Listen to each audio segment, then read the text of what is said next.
The city was a symphony of rain that night, a relentless drumming on rooftops and pavement that turned streetlights into hazy golden orbs. For yeah, it was a nuisance. She clutched the large, flat package wrapped in brown paper to her chest, trying to shield her finished painting from the downpour. Her umbrella was doing little against the wind-whipped sheets of water, and the bus stop felt a million miles away. She knew this part of the city wasn't the best, but the shortcut through the narrow, cobblestoned alley known as Marble Lane would shave 20 minutes off her trip home. Taking a deep breath, she turned into its dim, cramped mouth. The air in the alley was different. It was quieter, the rain's noise muffled by the close walls, and it felt heavy, charged with something more than just the storm. About halfway down she saw them. A group of men, their dark silhouettes blocking the way. Her steps faltered. Her first instinct was to turn back, but the thought of the long, cold walk around made her hesitate. She decided to just keep her head down and hurry past. As she got closer, the scene became clearer. One man was standing apart from the others, and the way he held himself, utterly still, with a quiet intensity, made it clear he was the one in charge. This was Il Sung. His voice, low and calm, was laced with a threat so sharp it could cut glass. He was speaking to another man who was trembling, his shoulders hunched against the rain and the fear. The other men, Il Sung's, stood like statues, their faces hard, creating a wall of silent intimidation. Ya tried to slip by, pressing herself against the damp brick wall. But fate, or perhaps the slick cobblestones, had other plans. The corner of her painting caught on a jutting piece of metal, snagging the paper and spinning her slightly off balance. The ripping sound was like a gunshot in the tense silence. Every single head turned towards her. One of Il Sung's men immediately stepped in front of her, his face a mask of cold warning. "Get lost," he grunted, his voice leaving no room for argument. But Ya's heart was pounding for a different reason now. It wasn't just fear for herself. Her painting, the one she had spent weeks on, a vibrant explosion of sunflowers and a blue sky, was torn. A flash of hot anger mixed with her fear. She looked past the man in front of her, her eyes landing directly on Il Sung. He was watching her, his expression unreadable, his dark eyes taking in every detail. Her drenched clothes, her determined face, the damaged painting she held so protectively. Instead of running, she stood her ground. "You made me ruin my painting," she said, her voice surprisingly steady, though her hands were shaking. A few of the men scoffed, but Il Sung raised a single hand, and the alley fell silent again, save for the pattering rain. He took a step towards her, and the other man he was dealing with used the distraction to scurry away into the shadows, forgotten. Il Sung's full attention was now on Ya. He moved closer, not with a threat, but with a slow, curious intensity. He was close enough now that she could see the fine droplets of rain caught in his dark hair, the sharp line of his jaw, and the surprising depth of his eyes. They weren't cold, she realized. They were tired. Deeply, profoundly tired. He didn't look at his men or the painting. He looked only at her. "You are not afraid," he stated, his voice quieter now, a rough whisper. Yeah, her courage fueled by a strange mix of adrenaline and a sudden, unexplainable feeling of pity for this powerful, lonely-looking man, shook her head. "I am," she admitted. "But you look sad, not angry." The words hung in the wet air. Il Sung felt them land in his chest with a physical weight. No one, not in his entire adult life, had ever looked at him and seen sadness. They saw power, fear, respect, or hatred. Never sadness. His carefully built exterior, the wall he maintained every minute of every day, developed a hairline crack. He watched her shiver, a violent tremble that ran through her whole body, and the instinct to protect her was so sudden and so strong it overwhelmed every other thought. Without a word, he shrugged out of his own coat. It was impeccably tailored, expensive, and perfectly dry on the inside. He moved slowly, giving her every chance to pull away, and then he draped it over her shoulders. The weight of it was immense, and the residual warmth from his body seeped into her chilled skin. It smelled faintly of sandalwood and the rain. "June," Il Sung said, not taking his eyes off Ya. "Drive her home. Make sure she and her painting get there safely." The man who had tried to block her path, June, simply nodded, all the aggression gone from his face, replaced by pure obedience. As June gently guided her towards a sleek black car that had appeared at the end of the alley, Ya looked back over her shoulder.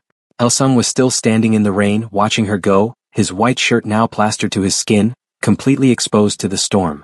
She gave him one last, small smile, a silent thank you that held a universe of unspoken questions. Later, in her warm, small apartment, Ya unwrapped the ruined painting. The tear went right through the center of a bright yellow sunflower. She traced the rip with her finger, not with disappointment, but with a strange sense of wonder. The image of the man in the rain, his tired eyes and his unexpected kindness, was burned into her mind more vividly than any painting she could ever create. Back in his own spacious but empty apartment, Il-sung stood by the floor-to-ceiling window, watching the city lights blur through the wet glass. He replayed the encounter in his mind over and over. The bravery in her eyes, the directness of her words, the way she cared more about a damaged picture than the dangerous situation she was in. He looked down at his hands that had dealt with so much violence and conflict, and remembered the gentle weight of his coat on her shoulders. For the first time in a very, very long time, the silence around him didn't feel like loneliness. It felt like anticipation. He didn't know her name, but he knew with a certainty that shook him to his core, that he needed to find her again. The days following the rainy alley encounter settled over Il-sung with a strange new weight. The city returned to its dry, bustling self, but his world felt permanently off-kilter. The sharp, ordered lines of his life had been blurred by the memory of a drenched woman and her damaged painting.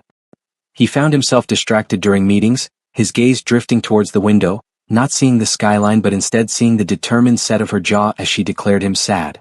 It was an observation that felt less like an insult and more like a key, turning a lock deep inside him he had forgotten existed. He had to see her again. Not as the intimidating figure in an alley, but as himself or whatever was left of that person. The search was easier than he anticipated. His resources were vast, and the clue of the painting was a solid one.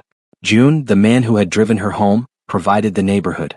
A few discreet inquiries about local artists led to a small, sunlit art gallery nestled on a quiet, tree-lined street. It was called The Gilded Brush.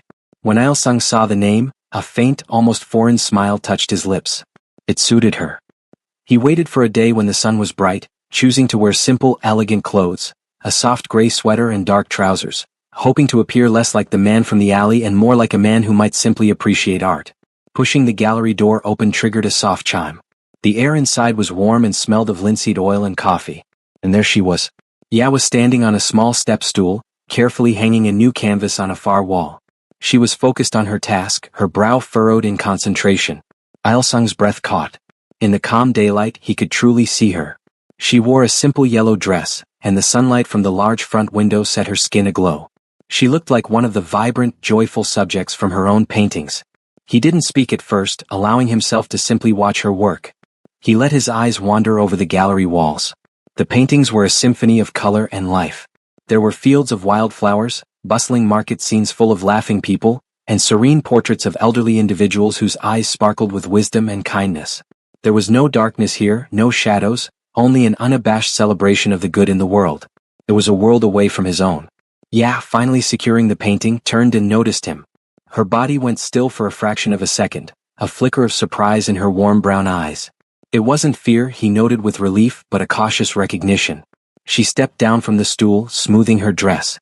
"You," she said softly, her voice a melody in the quiet room. "The man from the rain." "Il-sung," he offered, his own voice quieter, gentler than he usually allowed it to be in public. "My name is Il-sung." "Yeah," she replied. She gestured around them. "And this is my world." "It's beautiful," he said, and the words felt utterly inadequate. He wasn't just talking about the art. He was talking about the peace, the light, the very essence of the space she had created. He began to walk slowly around the room, and Ya, after a moment's hesitation, joined him. He asked thoughtful questions. Why sunflowers? He learned they represented adoration and loyalty, always seeking the sun. He pointed to a painting of an old man mending a shoe and asked about his story. Ya explained he was her grandfather, the man who taught her that fixing something was an act of love. Il-sung listened, truly listened, not as a tactic or a strategy, but because he was genuinely captivated.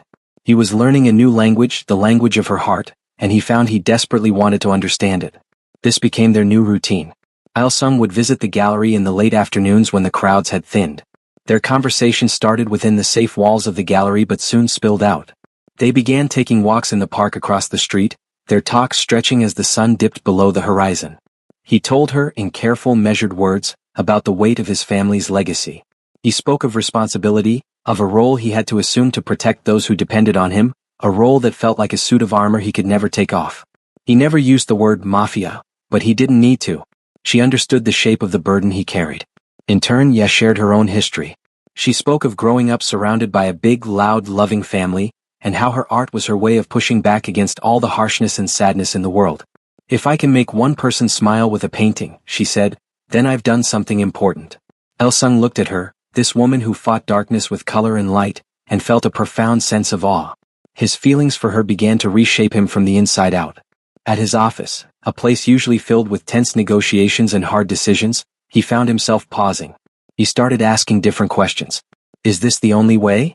Can we find a solution that doesn't involve threats? His subordinates were confused at first, but then they noticed the change in him. The constant tension in his shoulders had eased. The cold fury that could flash in his eyes had been replaced by a more thoughtful, patient calm. He was slowly, deliberately building a new kind of strength, one worthy of her. One cool autumn evening, he walked her home after they had shared a simple dinner. The street was quiet, the only sound the rustle of dried leaves skittering across the pavement. They stopped under the soft glow of the lantern by her apartment door. The air between them was thick with unspoken words and a nervous, thrilling energy. The world seemed to have shrunk to this single point. He turned to face her, his hands shoved in his pockets to stop them from trembling. He looked at her, really looked at her, at the gentle curve of her lips, the intelligence in her eyes, the incredible strength housed in her delicate frame. Yeah, he began, his voice a low, husky whisper. All my life I have dealt in harsh things. Loud voices. Hard fists. He paused, gathering his courage. Being near you, it is the quietest and most powerful thing I have ever known. He slowly, so slowly pulled one hand from his pocket. He held it out, not to grab but to offer. Please, he whispered, the word a soft plea. Allow me to put the tip of my finger on your hand. I just want to feel that you are real. That this is real. Ya's breath hitched. Her heart was a wild drum against her ribs. She looked from his earnest, vulnerable face down to his outstretched hand. Without a word, she lifted her own hand and placed it, palm up, in the space between them. Il-sung's gaze never left hers as he brought his index finger down. The touch was feather-light, just the very tip of his finger making contact with the center of her palm. It was not a grab, not a hold, but a connection. A tiny, precise point of contact that sent a jolt of pure, warm lightning shooting up her arm, spreading through her chest, and flooding her entire body with a heat that was both comforting and exhilarating. It was a feeling more intense than any kiss she could have imagined. It was a promise. It was reverence. He didn't move. He let the sensation ripple between them, his eyes holding hers, communicating a depth of feeling words could never capture. In that single, gentle touch, he was telling her everything. That he cherished her. That he was in awe of her. That he was hers. After a long, breathless moment, Ya curled her fingers, gently closing her hand around the tip of his finger, accepting the touch, accepting him. A single, happy tear escaped and traced a path down her cheek. Il-sung used his other hand to gently wipe it away, his thumb stroking her skin with an infinite tenderness. No more words were needed. The quiet understanding that settled between them under the soft lantern light was louder than any declaration. The wall around his heart was gone, replaced by an open door, and she had just walked right in. The peace that Il-sung had found with Ya was not a secret he could keep forever. It was a light that shone too brightly, and in his old world, light was often seen as a weakness to be exploited. The threat came from a man named Kong, a relic from Il-sung's past who viewed his newfound gentleness not as strength, but as decay. Kong believed the old ways, fear and brute force, were the only true currencies of power. Seeing Il-sung shed them was an insult. And so, he set his sights on what he perceived as the source of this softening. Ya. It happened on a Tuesday. Ya was closing the gallery, humming a tune Il-sung had taught her, when two men entered just as she was about to lock the door. Their politeness was a thin veneer over a core of menace. They didn't touch her, but they stood too close. They spoke of Il-sung not with respect, but with a sneering familiarity. They mentioned the alley, the rain, the coat. They knew everything. A man like him doesn't get to have a pretty little distraction, one of them said, his voice a low growl. He has responsibilities. Tell him to remember that. They left as quickly as they came, leaving the gallery air cold and tainted with fear. Ya's hands trembled as she called Il-sung. She didn't want to be a problem, a burden. But when she told him what happened, the silence on the other end of the line was not one of annoyance, but of a terrifying, absolute calm. Lock the door. June is 2 minutes away. He will stay with you. I will handle this, he said, his voice not raised, but carrying a finality that was more frightening than any shout. The old Il-sung would have handled it, with a swift and brutal demonstration of power. A raid. A public humiliation. A broken bone for every word spoken to Ya. But that man was gone. The new Il-sung, the one Ya had helped build, was smarter, more strategic. He understood that true victory wasn't in making Kong afraid, it was in making him irrelevant. Il-sung spent the entire night marshalling his new resources, not enforcers but accountants and lawyers. He used the vast intelligence network he once employed for intimidation to unearth every one of Kang's financial secrets, Every shady deal, every hidden vulnerability. The next day, instead of a confrontation in a dark alley, Il-sung orchestrated a silent, bloodless coup. Kang arrived at his own headquarters to find his accounts frozen, his key business partners withdrawing after receiving anonymous, meticulously compiled dossiers on his operations, and his own lieutenants looking at him with newfound doubt. Il-sung didn't even appear in person.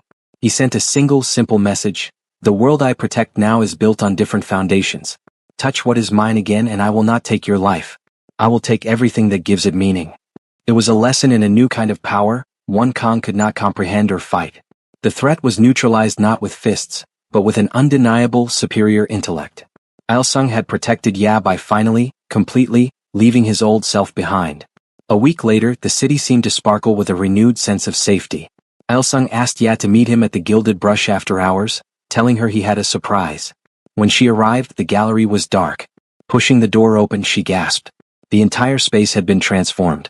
Every one of her paintings was still on the walls, but between them, covering every available surface, were massive arrangements of pure white flowers, lilies, orchids, and roses, their petals glowing in the soft light of dozens of flickering candles placed carefully on the floor. The air was thick with their sweet, clean fragrance. It was a cathedral dedicated to her art, to their love. And there, in the center of the room, stood Il-sung. He looked more at peace than she had ever seen him. He wasn't the intimidating boss or the hesitant suitor.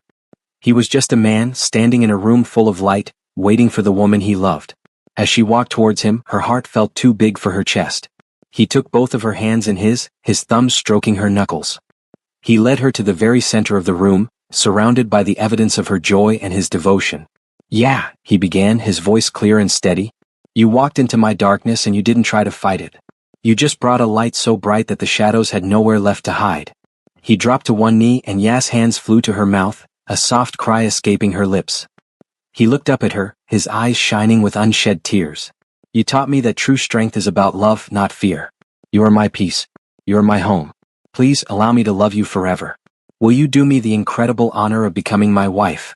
Tears streamed freely down Ya's face now, tears of pure, unadulterated joy. She looked at this beautiful, strong, gentle man who had fought his own demons to become worthy of her.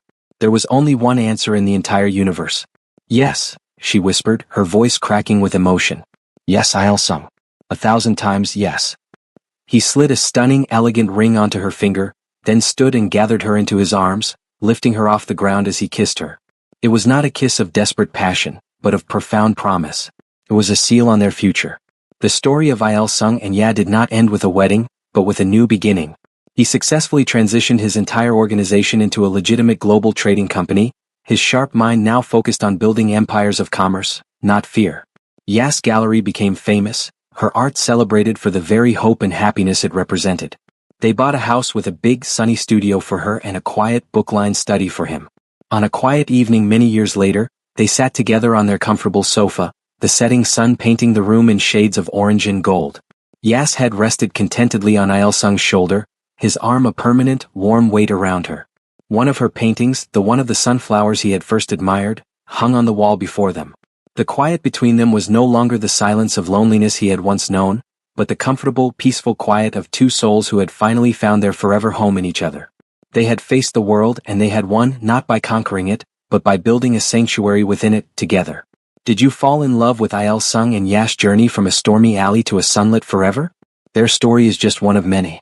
If you crave more unique romances that explore the deepest connections of the heart, make sure to subscribe for more.